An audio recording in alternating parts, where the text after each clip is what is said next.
चलो ठीक है। तो दो तरह के फोर्सेस हम लोग पढ़े वर्क ऑफ एनर्जी में, एक कंजर्वेटिव और एक नॉन कंजर्वेटिव। अब कंजर्वेटिव का एक रोल है, क्या है कंजर्वेटिव का? बहुत सारा रोल था। देखो, एक तो ये F equal to minus d y d r आया, यहाँ से स्टेबिलिटी, अनस्टेबल, मतलब स्टेबल इक्विलिब्रियम का कंडीशन आया यहाँ से। फिर वो इक्विलिब्रियम किस तरह का होगा, स्टेबल होगा, अनस्टेबल होगा, न्यूट्रल होगा, वो भी तुमको कंजर्वेटिव फोर्स के कंसेप्ट से ही आया, ठीक है। फिर कंजर्वेटिव फोर्सेस के कारण हम लोग अब वर्क डन भी कैलकुलेट करना सीखे कि वो पाथ पे डिपेंड नहीं करता है। अब एक और इंपॉर्टेंट चीज क्या है कि कंजर्वेटिव फोर्स का कुछ फॉर्मेट होता है, मतलब कोई फोर्स अगर तुमको इस तरह का दिया हुआ है तो वो फोर्स कंजर्वेटिव इन नेचर होगा। अगर कोई फोर्स, तीन तरह का फॉर्मेट होता है, ठीक है। तो हम जो डिस्कस करना चाह रहे हैं वो ये डिस्कस करना चाह रहे हैं, there are 3 different types of format which leads to the concept of conservative force, जिसको देख के आप बोल सकेंगे कि ये फोर्स क्या है, कंजर्वेटिव फोर्स है। वो कौन कौन सा है? तो पहला फॉर्मेट जो है, ध्यान से समझना, पहला जो है कि कोई भी कांस्टेंट फोर्स अगर गिवन है तुमको, मतलब constant force means what? Constant force means both direction and magnitude is constant, then the force is constant. So whenever a constant force acts on a system or a body, we say the constant force is conservative in nature. All constant force are conservative in nature. So this is the first format by which you can understand the concept of conservative force. Second example, ध्यान से देखना second वाला। Second number में क्या है कि एक force है, ध्यान से देखना, F इज इक्वल टू दिया हुआ है तुमको xi प्लस yj। हम z में नहीं जा रहे हैं, z में भी हो सकता है, कोई दिक्कत नहीं है। तो ध्यान से देखो, तुमको पता है ना कि i जो होता है वो तो x के अलॉन्ग ही होता है, और j जो होता है वो किसके अलॉन्ग होता है, y के अलॉन्ग होता है, ये पता है ना। तो ध्यान से देखो, ये डिक्टो मैच है, x है तो i है, y है तो j है। तो ऐसा फॉर्मेट को, मतलब जब भी फोर्स ऐसे फॉर्मेट में हो, सपोज करो यही फोर्स है, F is equal to x i plus y j, है ना, और सपोज करो कि तुमको वर्क डन निकालने के लिए बोला गया है, तो ये कंजर्वेटिव फोर्स है। देख के बताएंगे कि ये कंजर्वेटिव फॉर्मेट है। हम क्या बोल रहे हैं? पहला कांस्टेंट फोर्स होगा तो वो कंजर्वेटिव इन नेचर होगा। दूसरा, अगर फोर्स इस फॉर्म में होगा तो वो कैसा फोर्स होगा, कंजर्वेटिव फोर्स होगा। अब कैसे होगा उसको हम एग्जांपल से दे रहे हैं। सपोज करो ये एक फोर्स है और ये किसी सिस्टम पे या किसी पार्टिकल पे एक्ट कर रहा है जिसका मास m है, और उसको डिस्प्लेस कर रहा है 0,0 से 1,1। मतलब ये फोर्स इस बॉडी पे लगा और इस फोर्स के कारण ये पार्टिकल जो है या बॉडी जो है वो 0,0 पोजीशन से 1,1 पोजीशन पे पहुंच गया। तो हमको वर्क डन निकालना है। तो हमको क्या निकालना है? Work done. Find work done. ध्यान से देखना, फाइंड वर्क डन। क्या क्वेश्चन समझ में आया? Force is given xi plus yj and body is displaced from the position 0,0 to 1,1 and we are asked to find work done by this force. Work done by this force. तो ध्यान से देखो, work done by this force हम लिखते हैं। Work done क्या होता है? W इज इक्वल टू होता है ना F डॉट dr, होता है। ध्यान से देखो, फोर्स का वैल्यू दिया हुआ, लिख दो xi प्लस yj, और dr यहां पर क्या होगा, क्योंकि x में भी है और y में भी है, इसीलिए dr जो होगा वो होगा dxi cap plus dy j cap. क्या समझ में आया? Yes, sir. ध्यान से देखो, i के साथ जब डॉट प्रोडक्ट लेंगे तो हो जाएगा क्या, x dx, और i का j के साथ 0, खत्म कहानी।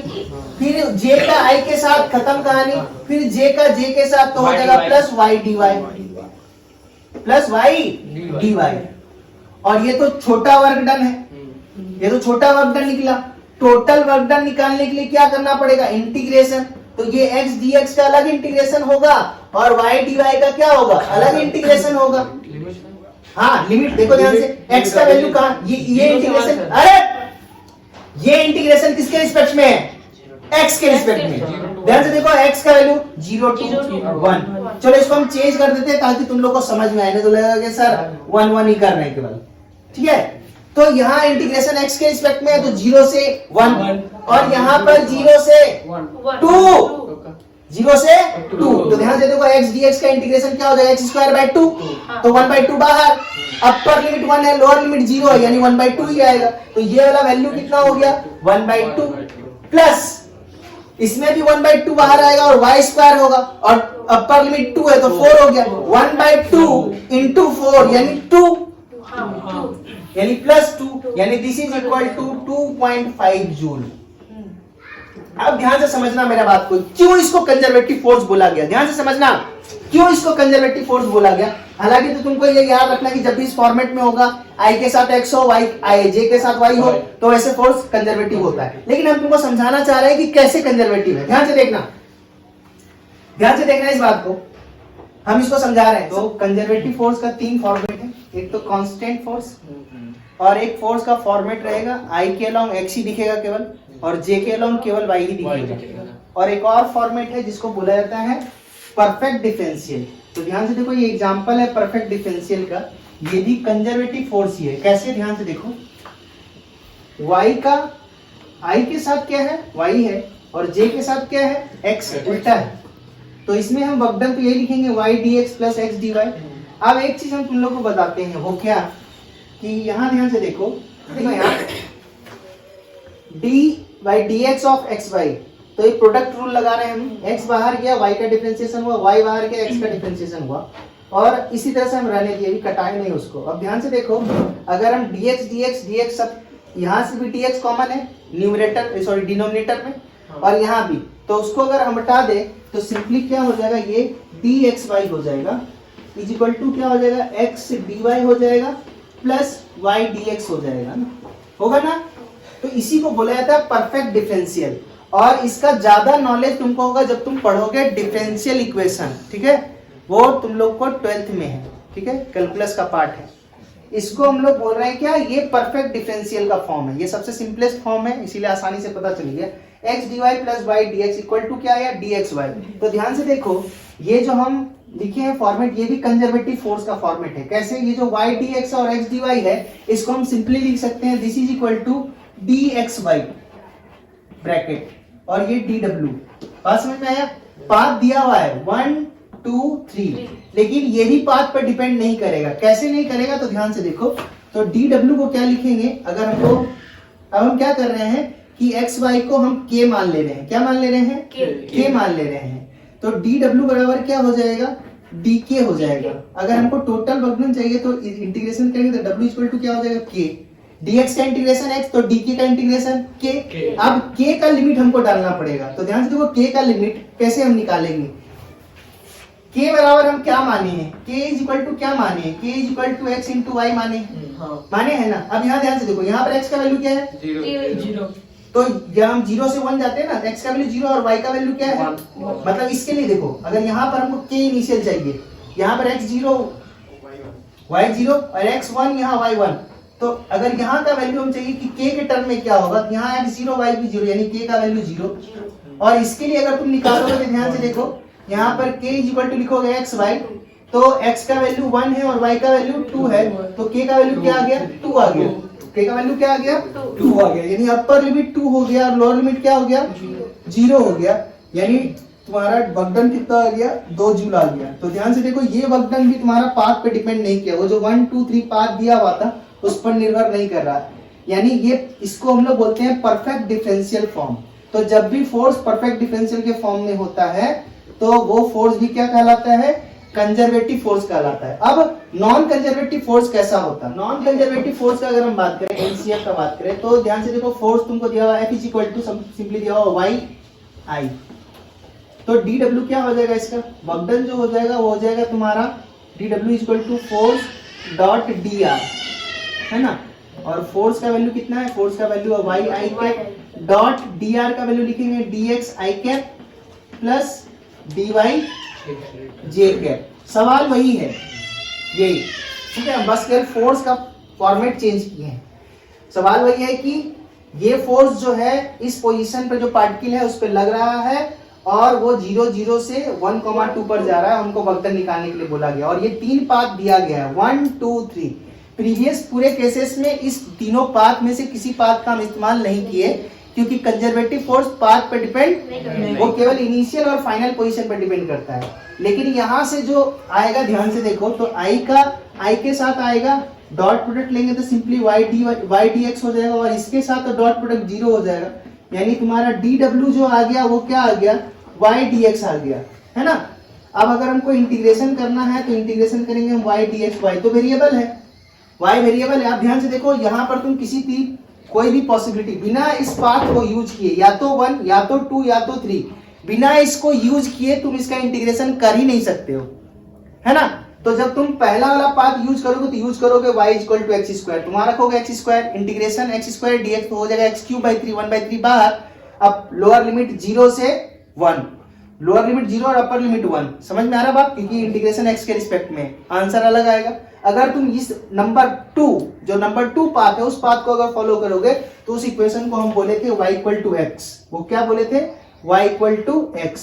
तो यहाँ अगर y इक्वल टू एक्स रखोगे तो x dx, इंटीग्रेशन आएगा एक्स स्क्वायर बाई 2, और ये वाला पाथ का अगर इस्तेमाल करोगे, नंबर 3 पाथ का इस्तेमाल करोगे तो यहाँ हो जाएगा एक्स क्यू dx, यानी एक्स क्यू बाई 4, यानी अगर अलग अलग पाथ में वर्क डन क्या आएगा, अलग अलग आएगा। इसीलिए ये कैसा फोर्स है, ये नॉन कंजर्वेटिव फोर्स है। क्या बात समझ में आया। और नॉन कंजर्वेटिव फोर्स के द्वारा वर्क डन क्या होता है, पाथ पर डिपेंड करता है। तो बिना इसके पाथ, अगर ये पाथ नहीं दिया हुआ होगा ना तो इसके द्वारा वर्क डन हम कैलकुलेट नहीं कर पाएंगे। यही तुम्हारा सवाल था, देखो उसको ध्यान से देखना कि प्रेशर क्या होता है, what is pressure. Pressure is equal to होता है force, actually perpendicular force, perpendicular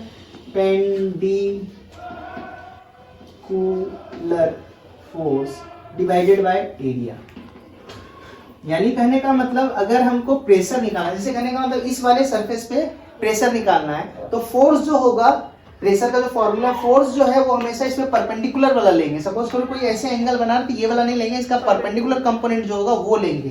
तो प्रेशर इक्वल टू होता है फोर्स अपॉन एरिया। तो ध्यान से देखो फोर्स बराबर क्या लिख सकते हैं, this imply we can write force equal to what, force equal to लिख सकते हैं प्रेशर इनटू एरिया। अगर हम एरिया को ए लिखें और प्रेशर को पी लिखे तो कोई दिक्कत नहीं है। और इसका ऐसा यूनिट तुम ध्यान से देखो, फोर्स का यूनिट न्यूटन और एरिया का मीटर स्क्वायर, यानी प्रेशर का ऐसा यूनिट हो गया न्यूटन पर मीटर स्क्वायर। तो फोर्स बराबर क्या आ गया, प्रेशर इनटू एरिया। ध्यान से देखो यहाँ हम लोग जो वर्क डन पढ़े हैं वो क्या होता है, integration F dot D R.